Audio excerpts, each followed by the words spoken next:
30th Devotional Thoughts for Women, written by Monica Diaz, read by Belinda Sainsbury.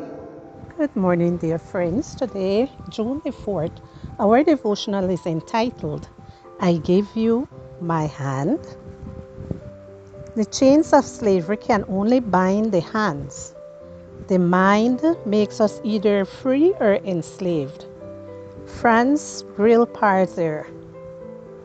Asking for someone's hand in marriage is an ancient cultural custom that is still used in certain countries, although not as much as it used to be, because formalism is becoming a thing of the past.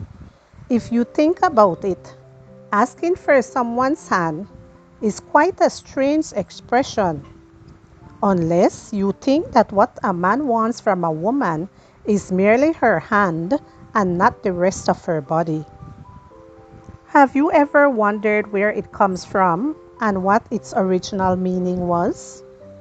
In ancient Rome, a suitor who wanted to marry a girl had to formally request for her manus, hand, which was the legal term to refer to the power of a man over a woman.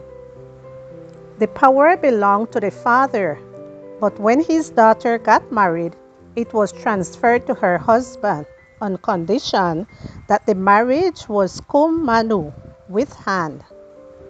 The marriage with hand was, therefore, the type of marriage in which a woman's guardianship was transferred to her husband, who from then on held the custody which her father had held over her. But there was another kind of marriage called sine manu, or without hand, in which a married woman still belonged to her father rather than her husband. That way, she retained inheritance rights and a certain level of independence from her husband. She belonged to him, yes, but not entirely, as in the case of the marriage with hand. When mid-upper class women managed businesses or came from families with large estates, their suitors could only request to be married without hand, having to accept that the woman preferred not to give everything to her husband.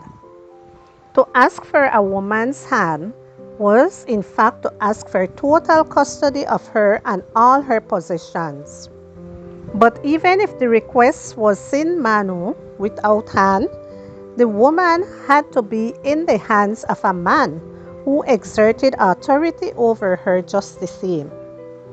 This affected her religious practice, since she had to worship the same God that was worshipped by the man to whom she belonged.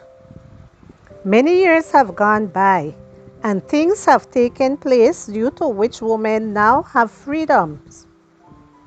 And of all those freedoms, the most important one is freedom of conscience, or freedom of worship.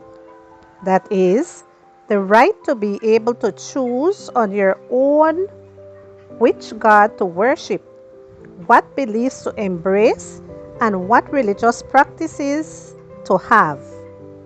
Thank you, Lord, for this privilege that so many women didn't have and which is so determining in our everyday life. Which God will you worship?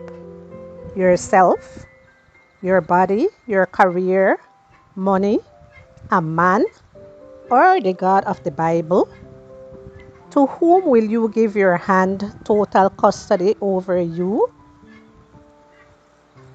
You are like a pure virgin whom I have promised in marriage to one man only, Christ himself. 2 Corinthians 11 verse 2.